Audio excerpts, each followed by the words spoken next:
The vastness of the universe is an endless well of mysteries, but few are as intriguing as Borealis, a frozen planet located in the heart of the Andromeda 7 galaxy. This icy world was as inhospitable as it was beautiful, with landscapes blanketed in perpetual snow and towering ice mountains stretching as far as the eye could see. Accidentally discovered by an intergalactic alliance between humans and the enigmatic alien race known as the Naxor, Borealis quickly became a refuge for those fleeing the devastating wars that had ravaged their home planets. The underground city of Kalderan was the main settlement on Borealis. Built beneath the icy crust, the city was a marvel of advanced technology. Skyscrapers made of reinforced glass, heated tunnels, and energy domes protected the inhabitants from the relentless ice storms that plagued the surface. Here, humans and Naxor tried to coexist in fragile peace, united by their need for survival, but divided by distrust and prejudice that even the eternal ice could not hide. The Naxor were a tall race with bluish skin and glowing eyes, known for their telepathic abilities. Their culture was deeply spiritual, rooted in a profound connection to the universe's energy, which made them both revered and feared by humans. In Kalderan, this tension was palpable. The alliance, which had begun as a partnership of convenience, was deteriorating, especially after the arrival of Maelstrom, the mysterious and powerful Naxor leader. Amid this atmosphere of uncertainty and fear, an unlikely romance blossomed. Evelyn Drake, a human captain, was an experienced pilot and one of the leaders of the mining operations on Borealis. Energy crystals, extracted from the planet's deep ice, were the main source of power, and Evelyn was responsible for leading dangerous expeditions to retrieve them. Despite her position of authority, Evelyn harbored a secret that could ruin her reputation: a relationship with Kael, a Naxor with extraordinary telepathic abilities. Kael was different from other Naxor. He believed in peaceful coexistence between the races and actively worked to promote mutual understanding. His telepathy allowed him to sense the emotions of others, drawing him closer to Evelyn. They met during one of the mining expeditions when Kael saved Evelyn from an ice avalanche, and since then, an unbreakable bond had formed between them. However, their relationship was complicated and dangerous, as both humans and Naxor viewed their union as a threat. In the dead of night, under the protection of the auroras, Evelyn and Kael would secretly meet at Crystal Lake, one of the few places where water remained liquid beneath the ice. The lake was a hidden oasis, surrounded by frozen mountains that reflected the lights of the sky. It was here, far from prying eyes, that they planned their future together. Kael dreamed of leaving Kalderan and starting a new life with Evelyn in a remote region of Borealis where they could live in peace. However, Kael began to sense something disturbing during his meditations, a dark presence watching them. As Evelyn and Kael struggled to keep their relationship a secret, a growing shadow threatened to engulf Kalderan. Maelstrom, the new leader of the Naxor, had arrived on the planet shrouded in mystery. He was an imposing figure, nearly 2.5 meters tall, with eyes that glowed with a supernatural light and a presence that intimidated even the bravest.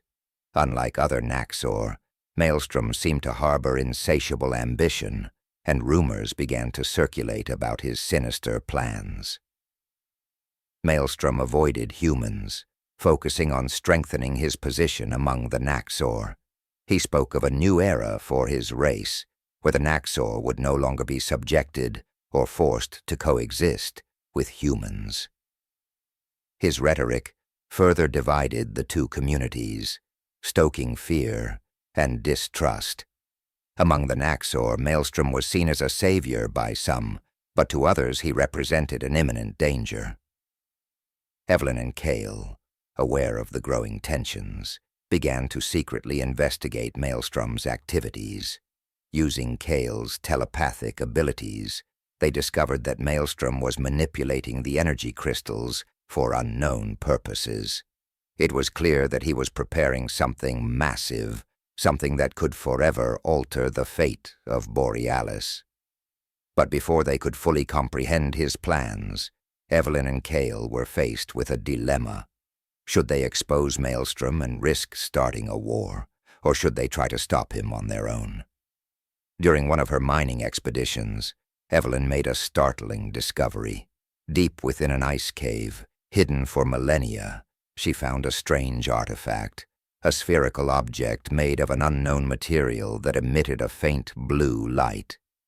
Upon touching the artifact, Evelyn felt an immediate connection to it, as if she were hearing a whisper from another time or dimension.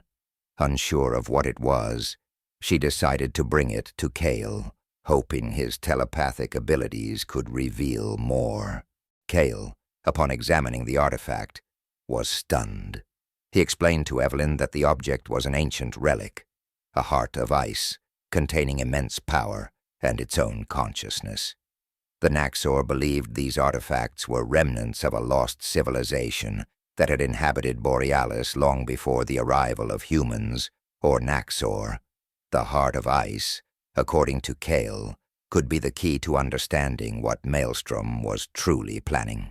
As Kael attempted to decipher the secrets of the artifact, he began to have disturbing visions. He saw flashes of a dark future where Borealis was consumed by total war, and Maelstrom, wielding the heart of ice, commanded a storm of destruction that engulfed everything in its path. These visions, though vague, confirmed Kael's worst fear. Maelstrom was trying to activate the power of the artifact for his own purposes, which could trigger a cataclysm that would destroy Kalderan and all life on the planet. Faced with the imminent threat, Evelyn and Kael realized they could no longer act alone. They knew they needed allies, both among the humans and the Naxor. They secretly gathered a small group of dissenters, composed of individuals from both races, who shared the desire to stop Maelstrom and prevent a war. Among them was Rylan, a former human military officer who had lost his family in a previous conflict with the Naxor, but now believed in the possibility of peace. And Zareth, a high-ranking Naxor who had been sidelined by Maelstrom for questioning his tactics. The group called themselves the Resistance, and began to plan a risky operation to infiltrate Maelstrom's fortress, hidden deep beneath the ice, and steal the heart of ice before it could be activated. However, the mission was fraught with danger. In addition to Maelstrom's loyal forces, the fortress was protected by advanced technological traps and ruthless guards. As the Resistance prepared for their mission, Maelstrom, through his spies, learned of their plans. He decided to act before his enemies could fully organize. To do so, he used the heart of ice to amplify his telepathic abilities, sending waves of fear and paranoia throughout the city of Kalderan. The tensions that had already been simmering erupted into violent clashes, with humans and Naxor attacking each other in the streets as the shadow of war loomed ever closer. The Resistance, now aware that time was running out, launched their final offensive. During one of the coldest nights ever recorded on Borealis, Evelyn, Kael, and their allies infiltrated Maelstrom's fortress, situated deep within the planet's largest glacier. The place was a true masterpiece of alien engineering, with labyrinthine corridors and rooms illuminated by pulsating energy crystals. As they advanced, they encountered little initial resistance, which only increased Evelyn's suspicion. She knew Maelstrom was no fool, and if he was allowing them to progress, it was because he had something prepared. And she was right. Upon reaching the central chamber, where the heart of ice was being kept, they were confronted by Maelstrom and his army of Naxor guards. The ensuing battle was fierce. Maelstrom, now with his powers amplified by the heart of ice, seemed invincible. He manipulated the minds of the attackers, making them fight each other, while his hands glowed with a cold energy that froze everything he touched. Rylan and Zareth, leading the rebels, tried to attack Maelstrom directly, but they were quickly overpowered by his overwhelming force. Kael, realizing that the only way to defeat Maelstrom was to break his connection to the heart of ice, used all his telepathic abilities to penetrate the Naxor leader's mind. The effort was excruciating, but Kael managed to find a crack, a repressed memory of pain and loss that Maelstrom had tried to forget. Kael exploited this weakness, distracting Maelstrom long enough for Evelyn to act. With a cry of defiance, Evelyn fired at the heart of ice, shattering the sphere into 1,000 sparkling fragments. The resulting explosion of energy was devastating, shaking the entire fortress and severing Maelstrom's link to the artifact. Deprived of his powers, Maelstrom was finally defeated. But the victory came at a high cost. Zareth and several other members of the Resistance lost their lives in the battle, while Kael was gravely injured. With Maelstrom defeated, the Resistance returned to Kalderan, bringing with them news of the tyrant's fall. However, the war he had begun was far from over. The city was in chaos, with humans and Naxor fighting each other in the streets, fueled by the hatred and distrust sown by Maelstrom. Evelyn and the remaining members of the Resistance knew that to save Borealis, they would need to restore order and prevent the conflict from spreading. Evelyn took charge, using her position as a captain to rally the remaining forces and organize a temporary truce between the factions. She called for a meeting between the human and Naxor leaders, proposing a renewed alliance based on mutual cooperation and rebuilding.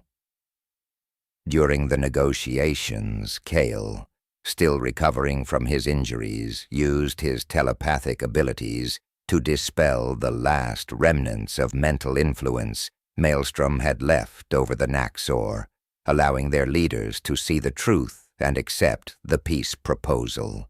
After days of intense negotiations, a new treaty was signed, committing both races to work together to rebuild Kalderan and peacefully explore Borealis resources.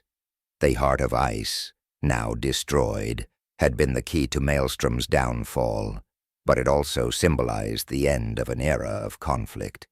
With the threat eliminated, the survivors began to plan for a future where humans and Naxor could truly coexist in harmony.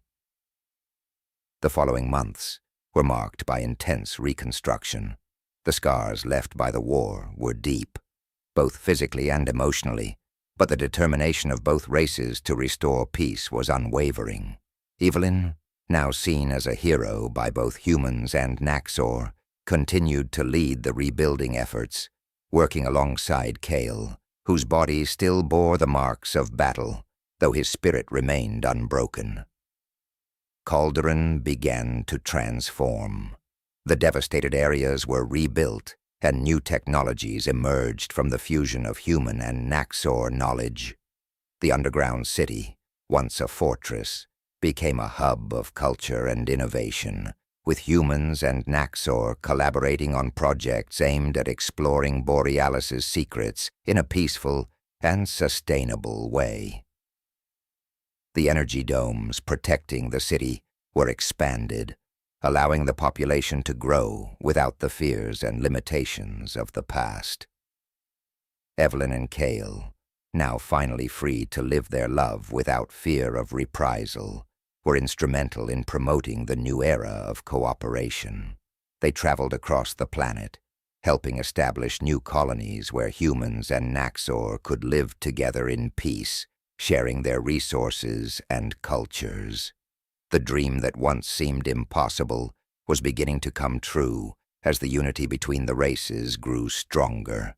However, even with peace restored, the story of Borealis was far from over. Deep beneath the ice, Where Maelstrom's fortress had been destroyed, something new began to emerge. Fragments of the heart of ice, scattered by the explosion, started to reassemble, drawn by an unknown force. While the inhabitants of Kalderan continued with their lives, a new silent threat was rising on the horizon, ready to once again test the fragile peace of Borealis.